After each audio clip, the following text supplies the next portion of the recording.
Assalamualaikum warahmatullahi wabarakatuh. Perkenalkan, nama saya Nur Fitriani, mahasiswi manajemen kelas 1 pagi kampus Cibubur semester 2. Di sini saya akan menjelaskan tentang etika bisnis. Etika bisnis adalah aturan tidak tertulis namun penting untuk diperhatikan dan diterapkan demi kebaikan perusahaan. Apa aja sih yang termasuk dalam etika bisnis dan bagaimana penerapannya dalam perusahaan? Pertama-tama saya akan menjelaskan pengertian etika bisnis. Etika bisnis adalah segala sesuatu tentang pedoman norma bagi sebuah perusahaan dalam mengambil sebuah keputusan dengan terjaganya hubungan baik di antara perusahaan dan stakeholder.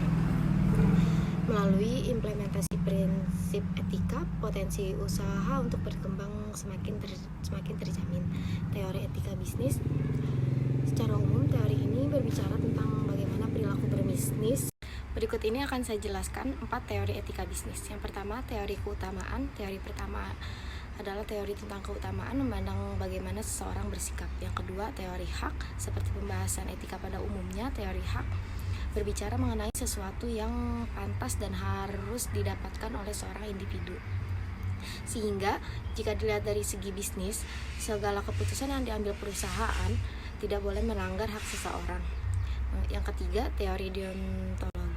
Teori deontologi dalam etika bisnis menekankan tentang kewajiban seseorang untuk berperilaku sesuai dengan tanggung jawab yang diberikan. Yang keempat, teori teleologi. Teori ini menganggap bisnis etis adalah yang berlogi.